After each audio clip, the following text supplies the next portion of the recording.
এটা চৰাই পোৱালি কীট পতংগ খাবলৈ বহুত চেষ্টা কৰি আছিলে। কীট পতংগ দেখে, ওচৰলৈ গৈ আগে মুখখন মেলি ৰৈ থাকে আৰু কীট পতংগ তাৰ মুখত নোসোমাই আঁতৰি গুচি যায়। এনেকৈ কেইবাদিনো চেষ্টা কৰি থাকিলে চৰাই পোৱালিটোৱে, কিন্তু সেই কীট পতংগ তাৰ মুখত নোসোমালে। তিনি চাৰিদিন এই প্ৰক্ৰিয়া কৰি থকাৰ পিছত এদিন ভোকত সেই চৰাই পোৱালিটো মৰি থাকিলে। কিয়? তাই ভাবিছিলে, চৰাই পোৱালিটোৱে, যে মই মুখখন মেলিলে, অকল মুখখন মেলি থৈ দিলে সেই পোক পতংগ তাৰ মুখত সোমাই যাব। তেওঁৰ মাকে, চৰাই পোৱালিটোক সেয়াই শিকাইছিলে। কাৰণ যেতিয়া চৰাই পোৱালিটোৰ মুখত দানা দিয়ে, চৰাই পোৱালিটোৱে এনেকৈ ওপৰলৈ এনেকৈ মুখখন মেলি থয়, দানাটো ভৰাই দিয়াৰ লগে লগে পেটলৈ গুচি যায়। তাইক এইটো নিশিকালেই যে দানা খাবলৈ সময় মুখখন চিকাৰ কৰিব লাগিব, কীট পতংগ ধৰিব লাগিব, ধৰি পেলাই গিলিব লাগিব, খাব লাগিব।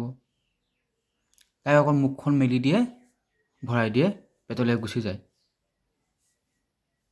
এতিয়া কথাটো হ'ল,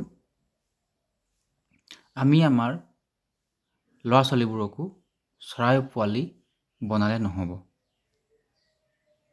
আমি আমাৰ ল'ৰা ছোৱালীবোৰক ইনকাম কৰিব শিকাব লাগিব, নতুন নতুন স্কিল ডেভেলপ কৰিব শিকাব লাগিব, জটিল পৰিস্থিতি উৎপন্ন কৰিব লাগিব।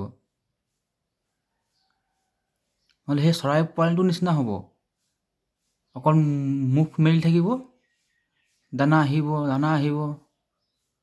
নহয়, মুখ মেলিলে অকল মনত ৰাখিব, মা দেউতাইহে খুৱাব, দুনিয়াই নোখোৱায়। সেইকাৰণে আপুনি ইনকাম কৰিব লাগিব। প্ৰতিটো ক্ষেত্ৰত, প্ৰতিটো মুহূৰ্তত ইনকামৰ বিনা আপুনি খাব নোৱাৰে। অকল পঢ়া লিখা কৰিও আপুনি নহ'ব। পঢ়া লিখাৰ উত্তৰেও আপুনি কষ্ট কৰিব লাগিব, মেহনত কৰিব লাগিব।